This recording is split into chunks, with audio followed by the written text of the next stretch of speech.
El prófugo este sinvergüenza quiere un espacio en cadena nacional. Imagino que para difundir la película esa trucha de influjo psíquico a la que tuvo que estrenarla en Madrid en pantalla gigante ahí con todos los borregos juntos que fueron a verla con entradas gratis, ¿no? Y quién sabe cuánto habrá gastado también. Está indignado. Quiere que también le den su espacio aquí en cadena nacional. Sin vergüenza. Todo porque a las hijas de Fernando Villavicencio han hecho un pedido a la Defensoría y a la Secretaría de Comunicación para que permitan transmitir en cadena nacional los 4 capítulos sobre el documental de quién mató a Fernando Villavicencio.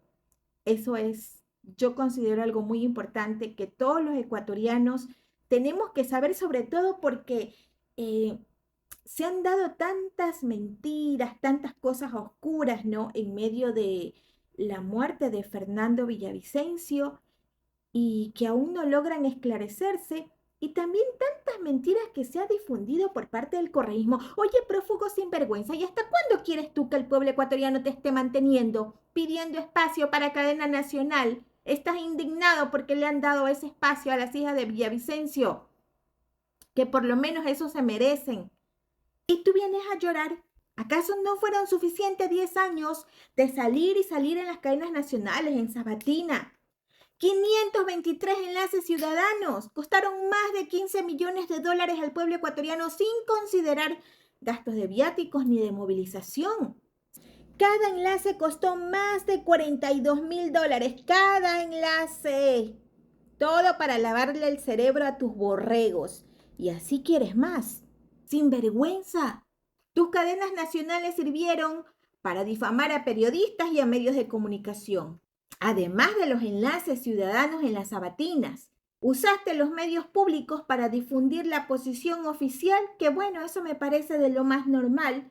Sin embargo, también hiciste una sección de la libertad de expresión es de todos. Y mira, más bien, en lugar de estar preguntando cuánto costó o cuánto gastaron las hijas de Fernando Villavicencio en ese documental, que honestamente no necesitas más allá de una laptop, una cámara, unos buenos micrófonos para hacerlo. A los ecuatorianos sí nos gustaría saber cuánto gastaste en hacer la película Influjo Psíquico. Seguramente no fueron 2 reales.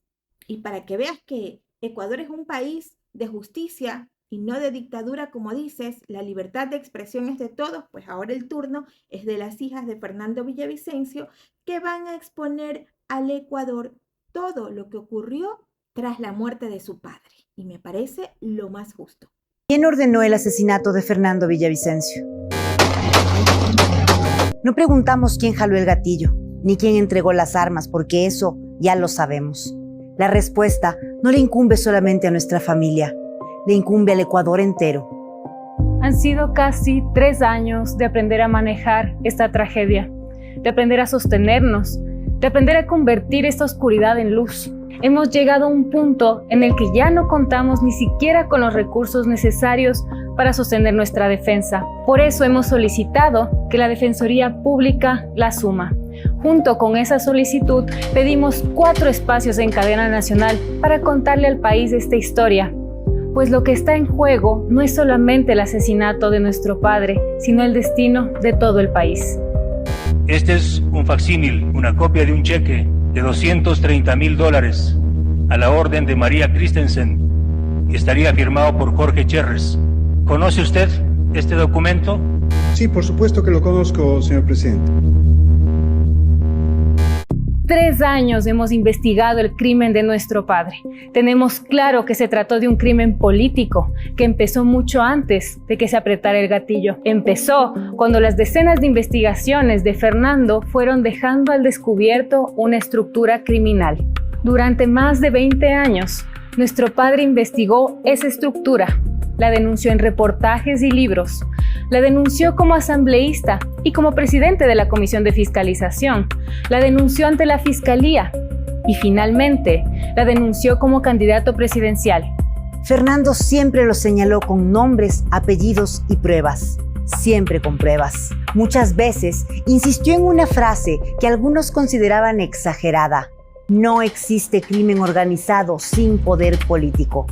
La realidad terminó dándole la razón. Si una organización criminal logra infiltrar las instituciones, acceder a información reservada, comprar voluntades, cooptar testigos e intentar fabricar un relato público, lo que está bajo amenaza es la democracia. Eso fue lo que comprendimos mientras estudiamos miles de páginas del expediente. Escuchábamos cientos de horas de testimonios y versiones. Analizábamos pericias informáticas y descubríamos conexiones en documentos, registros, conversaciones y dispositivos. Hablamos con la autoridad y las certezas que nos han dado estos casi 3 años de investigación. Queremos llegar por nosotras mismas a la verdad. El asesinato de nuestro padre es apenas la punta del iceberg. Esa fotografía que fue publicada por mi persona en mi red social Twitter, que presenta un paisaje completo de cómo en estos tiempos posmodernos actúan las estructuras criminales de forma organizada. Ninguna organización criminal puede controlar puertos, cárceles, contratos públicos, policías, jueces o instituciones del Estado únicamente con hombres armados. El crimen organizado necesita algo más: protección, información, dinero e impunidad. Y es ahí donde entran los políticos. ¿Quién iba a imaginar que uno de esos entramados quedaría retratado en una sola fotografía, en la que coincidían varias estructuras de poder? Es la fotografía de la piscina en Miami, conocida ya por todos los ecuatorianos. Cuando hizo pública esa fotografía, Fernando le mostró al Ecuador un vínculo concreto entre el crimen organizado y el correísmo. Aquello que había denunciado durante años se revelaba una vez más al país. En esa piscina aparecían juntos Javier Jordán, señalado como presunto testaferro del capo Leandro Norero, y Leonardo Cortázar, señalado como operador de contratos en el sector eléctrico. Ronnie Aliaga, uno de los asambleístas emblemáticos del correísmo e identificado también como líder de los Latin Kings. Nadie podía anticipar que exhibir esta fotografía implicaría una sentencia de muerte para nuestro padre. Que sepan los correístas, ¿sí?, y el país, lo que me pase es culpa de ustedes, y lo digo clarito. La estructura del crimen puede comprenderse a partir de 3 grandes actos: la planificación, la ejecución y el encubrimiento. La información que hemos analizado revela que la planificación del asesinato de nuestro padre tuvo 2 momentos. El primero aparece en los chats del caso Metástasis y comienza con una conversación entre Javier Jordán y Leandro Norero, registrada después de la publicación de la fotografía de la piscina. Jordán le escribe a Norero: «Ñaño, nunca te he pedido un favor así. Necesito que resuelvas lo de Villa». Norero responde: «Ya tengo los gatos para FB». Leandro Norero, conocido como el Patrón, se había convertido en uno de los capos más poderosos del país. Su operación estaba vinculada al Cartel Jalisco Nueva Generación. Día tras día se realizaron acciones para vigilar a Fernando Villavicencio. Los chats periciados revelan, por ejemplo, que Norero compartía con Javier Jordán información sobre su ubicación y sus movimientos. En esta primera etapa, la investigación del caso Magnicidio FB identifica a quienes serían los presuntos autores intelectuales y atribuye un rol a cada uno. Javier Jordán habría sido el instigador y articulador inicial de la operación. José Serrano habría utilizado sus conexiones e injerencia dentro de un brazo clandestino de la Policía Nacional para obtener información estratégica y vulnerar la seguridad de Fernando. Ronnie Aliaga habría conectado a operadores políticos, territoriales y criminales. También habría actuado como el brazo de Norero y Jordán en la asamblea, intentando silenciar las denuncias que Fernando hacía contra la estructura. Y Daniel Salcedo, el rastreador, quien habría participado en la administración de recursos y en la logística financiera de la operación. Ha confesado su participación y es testigo protegido dentro del caso. está preso en el encuentro. En agosto de 2022, después de revelar estos vínculos narcopolíticos, Fernando recibió una amenaza de bomba atribuida a los nietas. Que sepan los correístas y el país, lo que me pase, lo que les pase a mis compañeros de trabajo o a mi familia es culpa de ustedes. En octubre de 2022, cuando el plan para asesinarlo ya estaba avanzado, la operación sufrió un revés.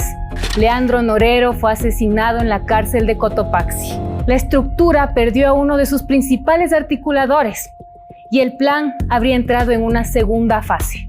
En 2023, antes de ser candidato presidencial, Fernando volvió a denunciar que querían asesinarlo, bajo la modalidad de sicariato. Según la información que recibió, esa operación estaba liderada por Ronnie Aliaga, hoy procesado dentro del caso. 5 años perseguido, no por haberme robado un centavo. ¿Saben por qué? Por haber escrito la verdad. Para ejecutar el crimen, la investigación sostiene que la estructura buscó nuevamente el brazo criminal de los Lobos. Ahí aparecen quienes habrían quedado a cargo de la organización y quienes habrían dado luz verde al magnicidio a cambio de $1 millón. Wilmer Chavarría, alias Pipo, detenido en España con un pasaporte colombiano. Esteban Aguilar, alias Lobo Menor, detenido en México con una identidad falsa colombiana. Fue deportado al Ecuador a la cárcel del Encuentro. Y Luis Arboleda, alias Gordo Luis, capturado en 2023 en Colombia. Actualmente está en el Encuentro. ¡Fernando presidente! ¡Fernando presidente! ¡Fernando presidente! 9 de agosto de 2023. Faltaban apenas 11 días para que Ecuador acudiera a las urnas. En un mitin político en Quito, frente a miles de personas, nuestro padre habló de lo que había denunciado durante más de 20 años. Cuando salió del evento, una estructura criminal ejecutó el ataque.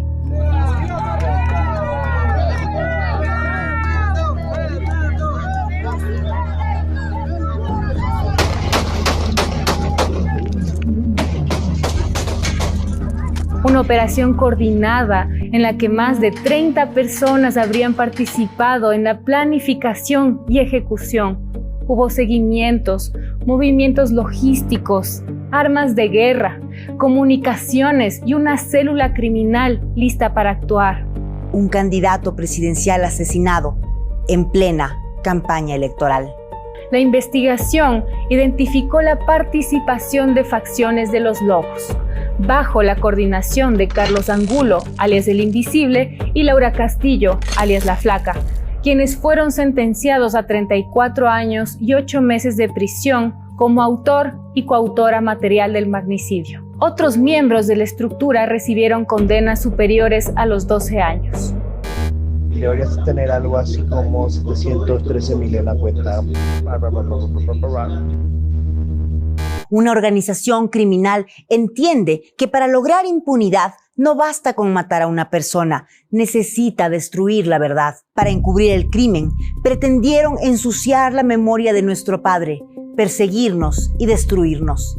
Pasaron de las armas a las narrativas. Hablamos de campañas millonarias de desinformación y ataques contra quienes exigimos justicia y contra quienes han investigado este crimen atroz.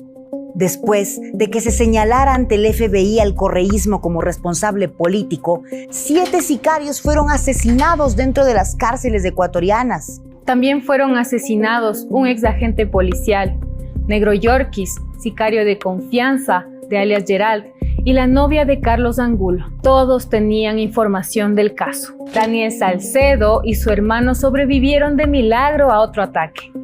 Su hermano recibió más de 40 puñaladas. A Salcedo le apuntaron a la cabeza. Pepe te manda saludos, le dijeron. La bala se encasquilló y él decidió confesar. En los siguientes capítulos vamos a sumergirnos en las pruebas que sostienen todo lo que hemos afirmado.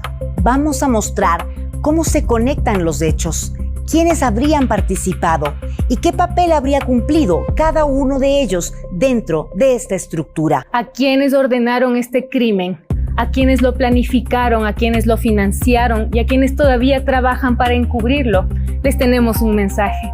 ni con todo su poder pudieron detener a Fernando y tampoco van a detener la verdad.